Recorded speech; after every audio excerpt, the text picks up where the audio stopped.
விக்ரம் தான் கால் பண்றாரு. சொல்லுங்க விக்ரம். Hello ma'am.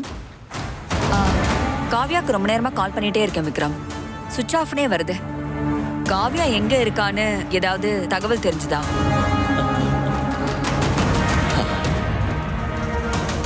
அந்த ருத்ராவோட பிரச்சனையால நாங்க வீட்டை மாத்திட்டு வந்துட்டோம் விக்ரம்.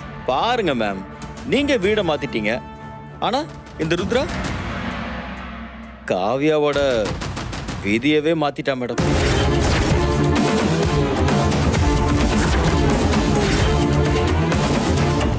கதிருக்கும் ருத்ராவுக்கும் நடுவுல வந்த இந்த காவ்யாவே இல்லாத மாதிரி பண்ணிட்டா மேடம்.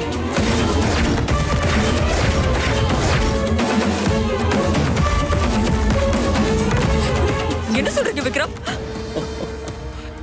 மேம், அந்த வீடியோ நான் உங்களுக்கு அனுப்பியிருக்கேன், அதை நீங்களே கொஞ்சம் பாருங்க. பொண்ணு என்ன பண்ண அவ?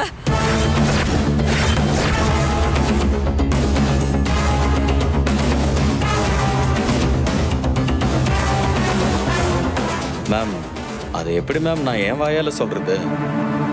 அந்த ருத்ரா பாவம் மேம், உங்க பொண்ணு என்ன பண்ணிருக்கா நீங்களே பாருங்க மேம். அத ஊசி ஒண்ணு இருக்கு மேம், அதை போட்டு அவங்கள கொல்ற அளவுக்கு போயிருக்கா மேடம். என்னாச்சு சம்பந்தியம்மா? நீங்க சொல்றது என்னால நம்ப முடியல விக்ரம். இல்ல, அதுக்கு தான் வீடியோ அனுப்பியிருக்கேன், நீங்களே பாருங்களேன்.